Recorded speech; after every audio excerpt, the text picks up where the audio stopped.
di dia punya slide di atas.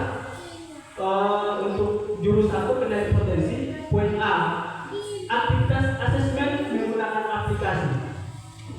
Dan selanjutnya refleksi, diskusi mengenai makna di balik permainan atau simulasi.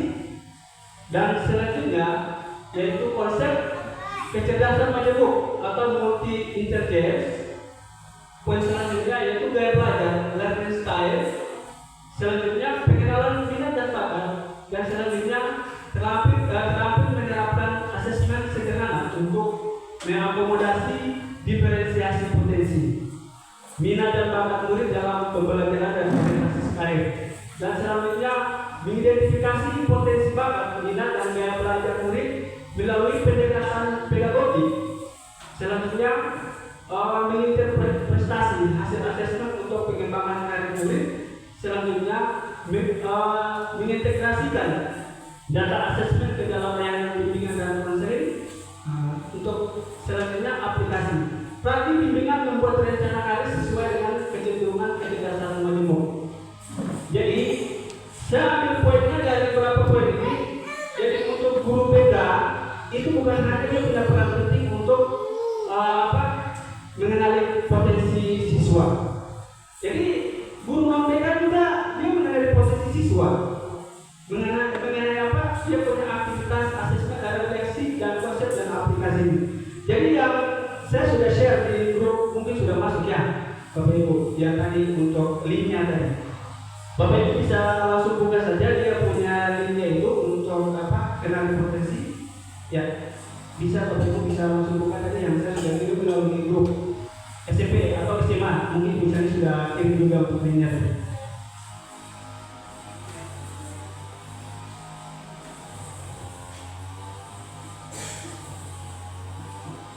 Oke, Bapak Ibu, saya terus ada petunjuknya itu.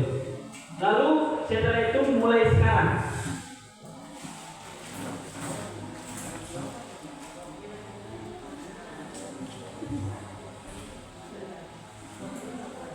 Oke, sudah Bapak Ibu.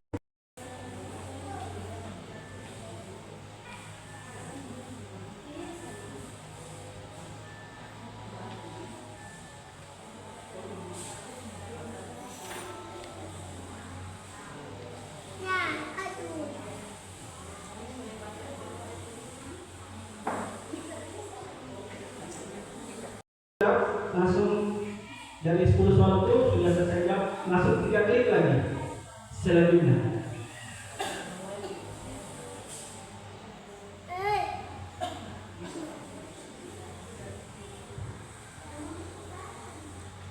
Mungkin jaringannya atau mungkin tidak ada data, itu bisa ada akses jaringan dari SMA juga bisa sampai di sini. Saya pakai di laptop ini jaringan SMA bisa sampai.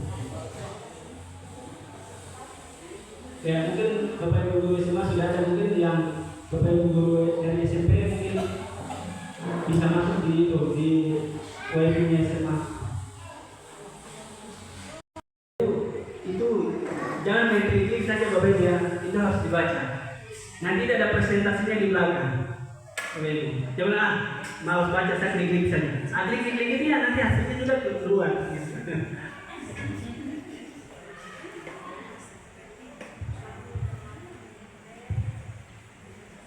Nanti pada saat sudah selesai kerjakan tadi, jadi hasilnya jangan kasih juga ke teman. Nah ini saya punya hasil. Jadi kayak belajar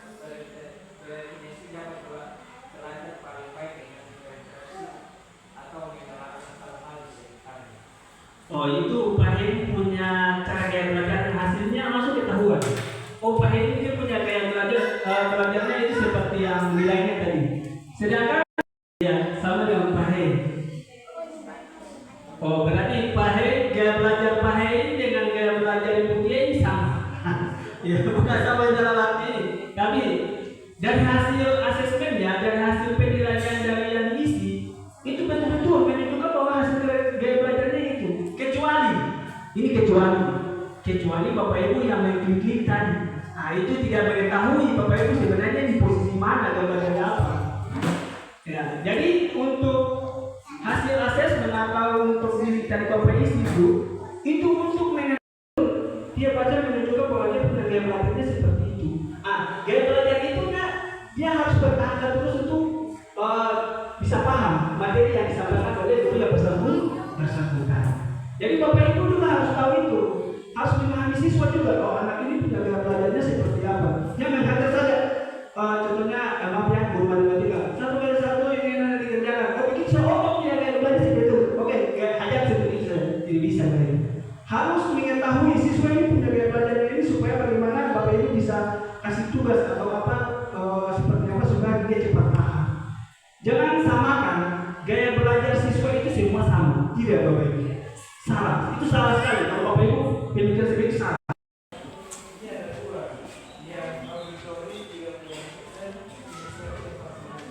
Auditori 36 dan kinestetik. Berarti Bapak konsep masuk dalam kategori gaya belajar apa? Yang ini yang untuk ya.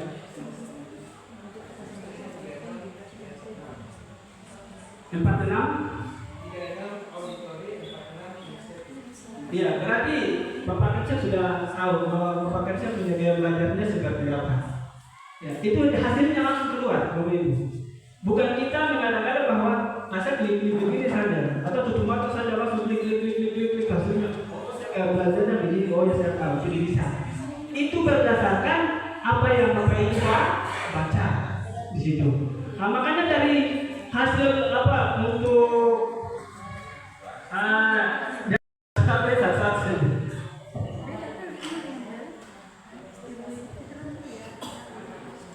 Ya Bapak Ibu kalau isi itu serius Bapak Ibu ya, jangan tadi hanya main klik saja jangan.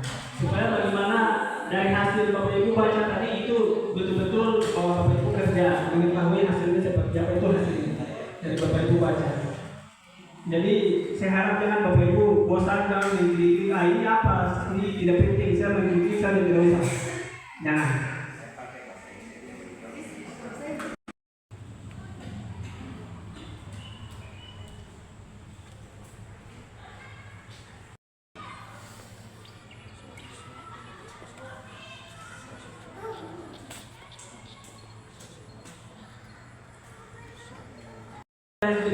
Saya baru kita bisa selek sejenak. Pokoknya lapar, tapi itu sangat penting.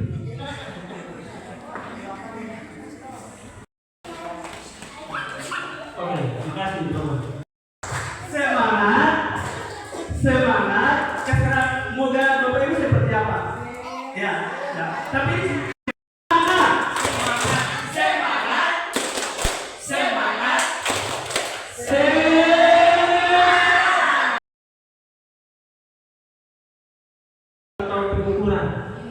nah, Bapak Ibu harus perhatikan ini.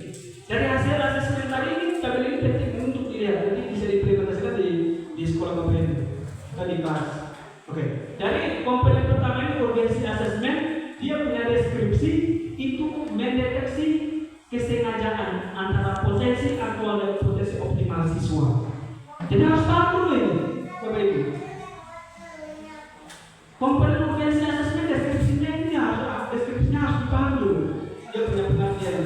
Jadi komponen urgensinya deskripsinya mendeteksi kesenjangan antara potensi aktual dan potensi optimal siswa. Jadi dua, potensi aktual dan potensi optimal siswa itu seperti apa? Itu Bapak Ibu harus pahami dulu. Bisa Bapak Ibu? Oke, dan selanjutnya dia punya indikator pengukuran. Masuk kepada indikator pengukuran, analisis gap atau melalui triangulasi atau data. Berarti kita harus memakai data. Ya Bapak Ibu mengatur saja. Ayo, kamu ya, contohnya seperti kamu harus pakai begini. Tidak bisa Bapak Ibu. Harus pakai data. Contohnya seperti pakai asesmen tadi. Bapak Ibu lihat di depan. Ini sangat penting sekali untuk komponen yang poin yang kedua, yaitu test hole atau research. Biasanya kalau kita bahasa Inggris itu ya, saya baca saja. Ya, lalu deskripsinya di sini pemetaan kecocokan karir berdasarkan kepribadian. Jadi Bapak Ibu harus lihat, dia punya deskripsinya ini, dia punya kecocokan karir dan dia punya kepribadian seperti apa. Jadi Bapak Ibu harus melihat, kamu ini jadi polisi? Tidak bisa. Itu kembali kepada dia punya kepribadian. Ya, selanjutnya dia punya indikator dari tes Howard Measures ini, yaitu indikatornya skor dominan pada 6 dimensi minat. Ya, skor dominan pada dimensi minat dalam asesmen ini seperti apa? Ini bisa langsung terlihat. Oke, selanjutnya yang bagian poin yang ketiga, ya, multiple intelligence. Jadi deskripsinya menyangkut identifikasi modalitas belajar unik siswa. Bapak Ibu paham tidak ini? Yang untuk multiple intelligence yang deskripsinya. Identifikasi, kalau Bapak Ibu tahu identifikasi apa? Menyelidiki, ya, menyelidiki kan? Oke, kalau di polisi-polisi itu identifikasi dari depan. Coba sebutkan dan jelaskan.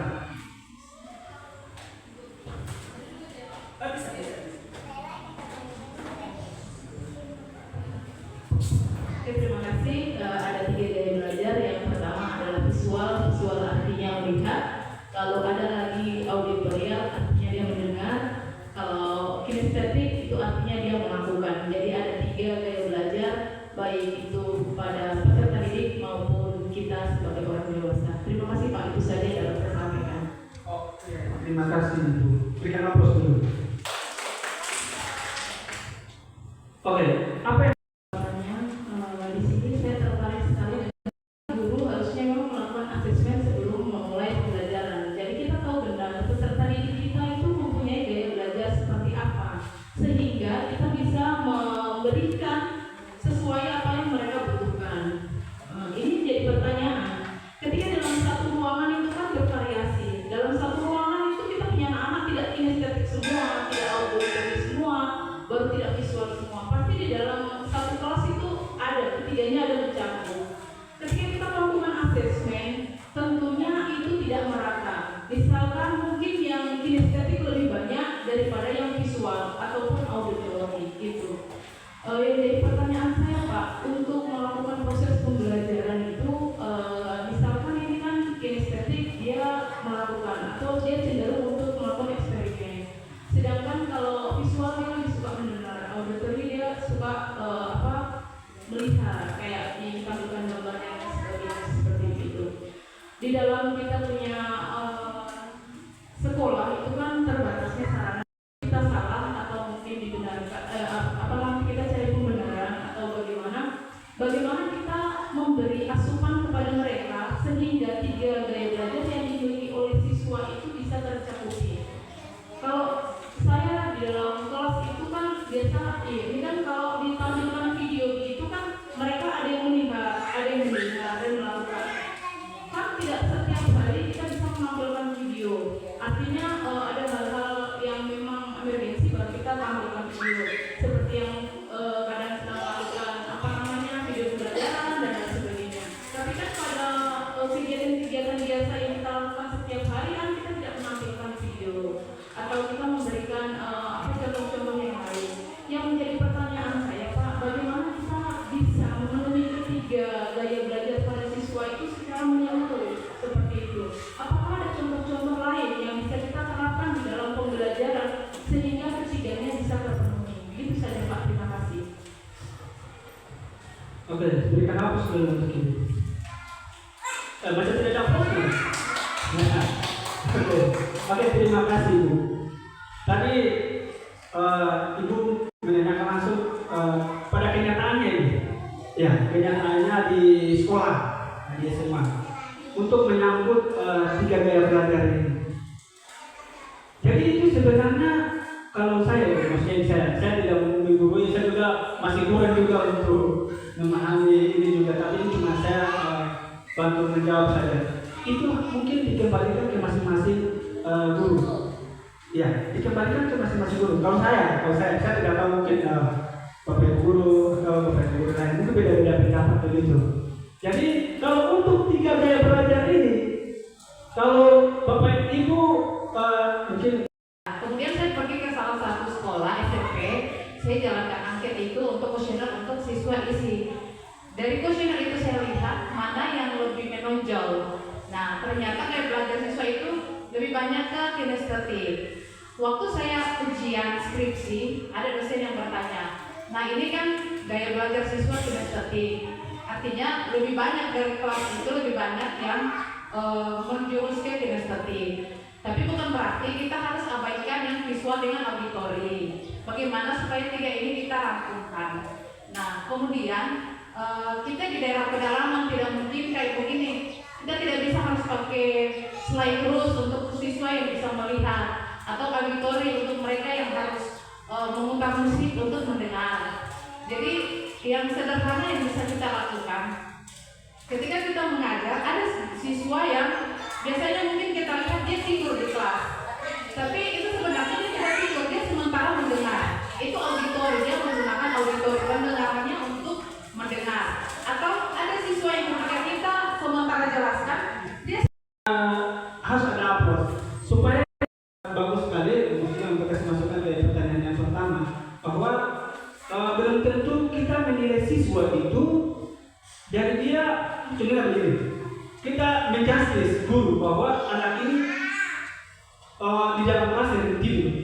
Oh, berarti anak ini langsung harus bilangin tidak bagus. Belum tentu Bapak Ibu. Kesempatan yang diberikan kepada saya, mungkin di sini saya juga hanya mau berbagi pengalaman saja tentang 3 gaya pembelajaran ini, karena mungkin secara tidak langsung kita di sini ada juga yang sudah melakukan gaya belajar ini di kelas ketika kita melakukan proses pembelajaran. Kalau saya biasanya, apalagi kalau kurikulum merdeka ini sasarannya berpusat ke siswa. Jadi kalau untuk mau melihat apakah gaya belajar video kan baru bisa HP memori full, apa HP memori full. Saya juga punya kan, bahaya ini gitu. Iya. Iya.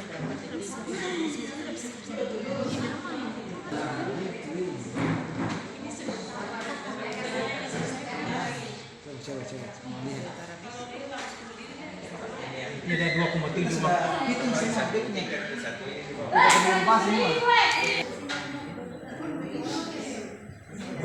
Kalau yang sudah boleh angkat tangan. Kita coba. Bisa? Oke.